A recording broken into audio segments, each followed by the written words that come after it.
Scientists trying to measure what is reality, using the tools and technology available now, are like you and I looking at the screen right now, but not the image of what is being happening, but down to the pixel levels, and measuring these pixels in all the possible ways that we can think of, and proclaiming we have just found the structure of reality, the building blocks of reality. This is what scientists today think they are seeing, the building blocks of reality, while looking at the pixels of a screen on which an image is projected, behind which there is technologies, conductors, microchips, and program code and programmers and electricity and data. Now, stick with me. My videos don't have any scaffolding animation and fancy. I'm just a talking head. So my advice is to put the video on the background, let it play, listen to what I would like to share if it's interesting to you. And let's dive into the philosophical thoughts about scientists believing that they are discovering the building blocks of reality. Now, the very basic illusion everyone is facing with the analogy of the computer screen is you're looking at a computer screen and phone screen and you think this is reality, what I see. You're looking at a movie, oh wow, this movie, there is an action hero, he's running on a street, that is so real. Or you're looking at AI generated images, or the very skilled hand drawn animations. You're looking at this and that's the first level of illusion. You say, oh, this is reality, this is common people. Okay, then you have scientists, they say, no, this is not reality, it's math. There has to be something else. What is building this reality? We have to understand what builds the reality. And they would take, if it is a computer screen or phone screen, they would take microscopes and start looking down to the pixel levels and then find out that these are either CTR tubes projecting on a glass, or these are LCD crystals reflecting light and turned on different angles. Maybe these crystals then have structure, atomic structure, might find the atomic structure of the crystals behind the liquid crystal displays. Might look at the frequency with which light vibrates, find the photons that are coming from the pixels, and say this is reality. But this is really just a screen. Let's go back. These are millions of pixels arranged on a screen. But what scientists do right now, they take really good telescopes, even put them in space, start looking at the distant galaxies up until to the edge of the universe, observable universe, don't mind, observable, just like what you can see on the screen, but not kind of to the side or beyond or behind the screen. So that's what observable is. The number of pixels available to them to see with the tools that they have. Then you take microscopes, you take large hadron colliders, you take all the possible scientific tools available to the scientists, tools built upon the knowledge that has been built upon centuries from human mind operating, creating new tools, measurement technologies to discover new forms of knowledge and upgrade its knowledge and upgrade the technology and come with these scientific tools that we have today. And maybe what we have today for certain is not what we had a century ago, and maybe a century from now we'll have a lot more knowledge and technology and tools to measure the same pixels. Now with the future technology, current scientists with current technology see X bosons, quarks, photons, electrons, protons, have theories about matter, antimatter, all that which the human brain with its capabilities can produce or comprehend with the knowledge that we have, really. And scientists think these are the building blocks of reality, much like you and I looking at this computer screen or phone screen would be able to see pixels on older models, but not be able to see the pixels on newer models because they are retina display, TM. And okay, let's say we have some measurement tools and we begin to drill down, as I said, to the structure of the pixel, what it's made of, how is what is behind the pixel. And with future technologies, we may be able to see the conductors and semiconductors behind the pixels, to be able to see that there are microchips made of silicium and ceramics, and there are other materials, and examine their structure even, and say we found the X blossom, mossum, fossum, и други, and others. That was a Bulgarian slip, by the way. Drugi, it means others. And others names of scientists who theorized, and maybe you have the Kirchhoff particle. And eventually you discover that these are just mediums which are carrying another layer of illusion, because those are not the building blocks of reality. They are the delivery mechanism of an illusion, which we call reality, or we question whether it's a reality. Then behind that would be a program code. Oh wow! Now there is absolutely abstract idea of a logical sequence of rules and events which dictate how the atoms will behave within this crystal so that it reflects photons on a display that is playing a moving picture. And people will say, wow, reality really has a lot of layers and a lot of constructing elements building it. And yet this is still not reality. If I were to tell you this screen on which you're watching is reality, you would laugh at me. It's the same way I'm not laughing at the scientists currently investigating the building blocks of reality and saying we found the building blocks of reality. Well, they just found the building blocks of the medium that is delivering an illusion of reality. Even behind the program code, which is managing all this delivery on a screen, even that program code is a mystery of itself. How does it work? Who built it? What is the structure of the program code? What does it mean? Does it mean language? Human readable language? Does it mean machine language? Assembler, if you've heard of it. Assembler is the basic language on which other more complex languages are built, like C, C++, Java. Java probably is built on C, I don't know. Somebody tell me in the comments. Just to generate a video action and put me up in the class, in the stats of YouTube. You see how complex reality can be.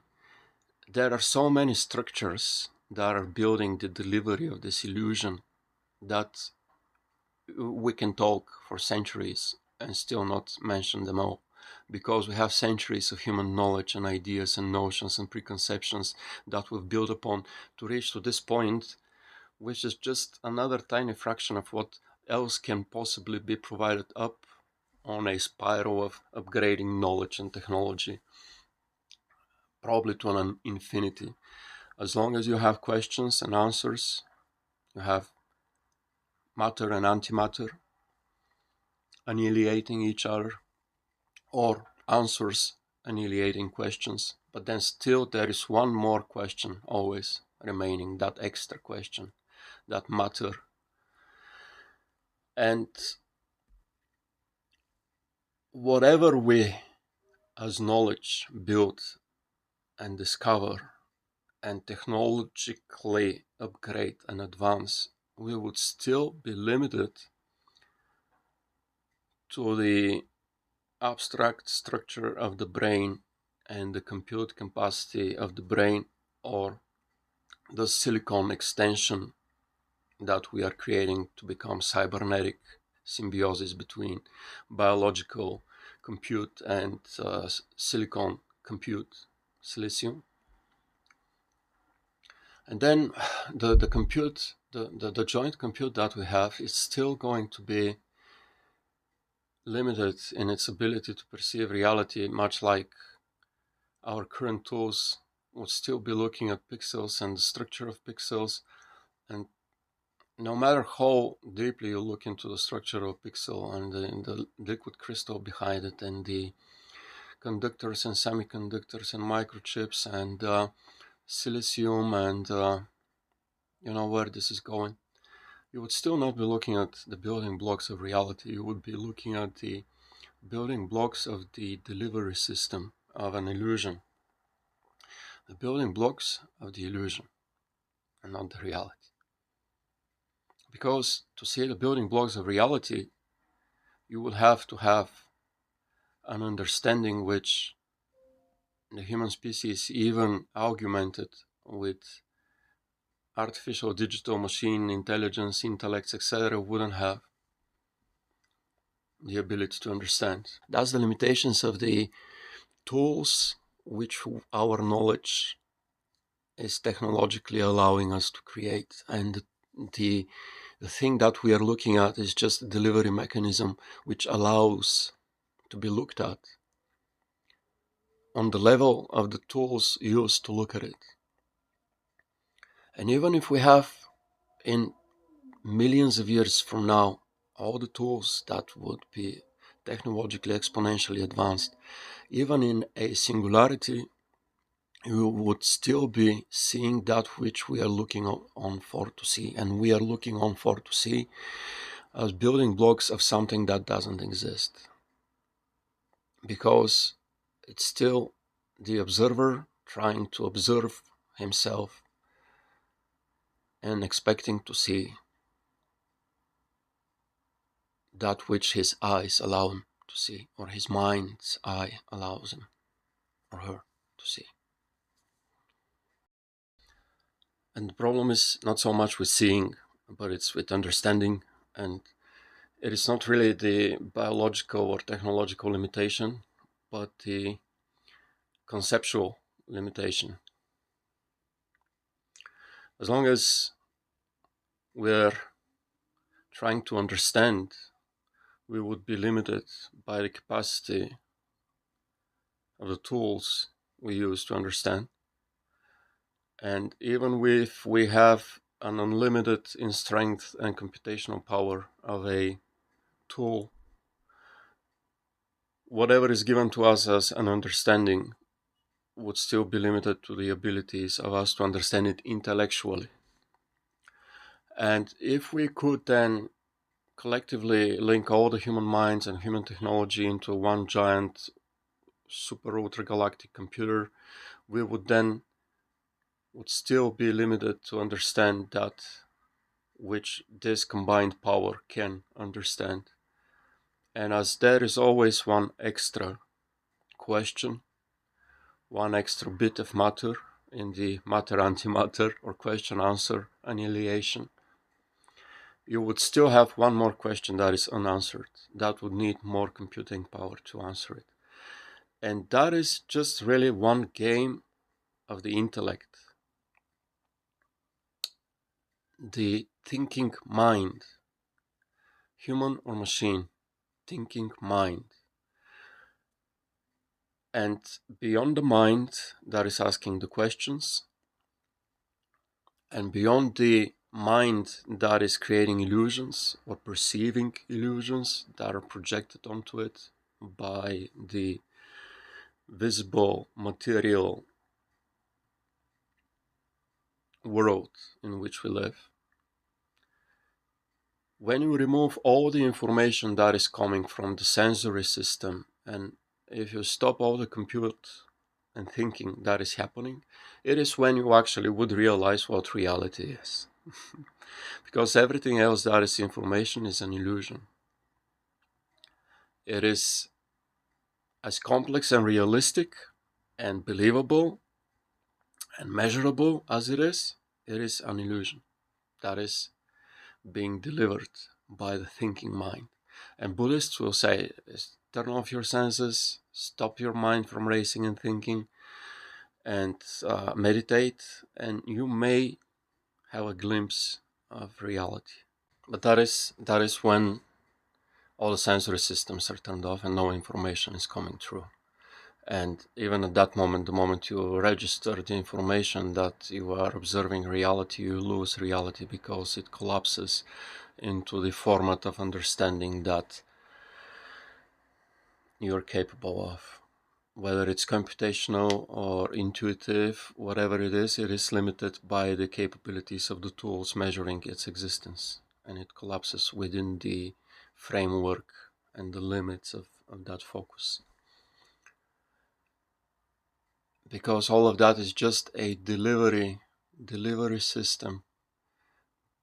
These are the pixels on the screen. With all the technology that is behind these pixels, it's just pixels on a screen.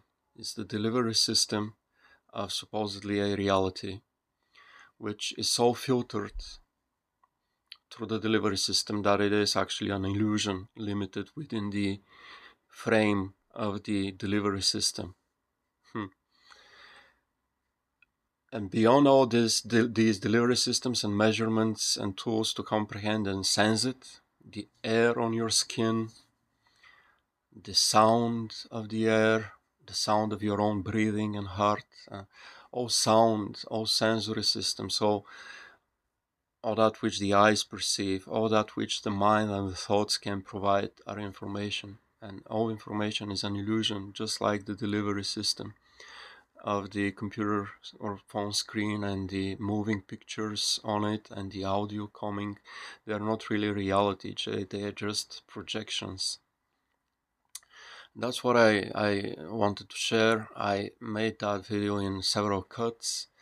At some points I had to cut out rambling and my thoughts drifting, and then I had several endings which I didn't like and wanted to add more endings. Not that they are any much better, but they are definitely better than what was before that.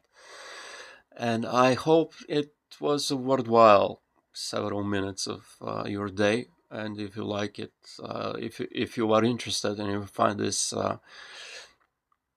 these mind gymnastics good for your brain, then join me in watching the other videos. And I am trying a podcast format as well.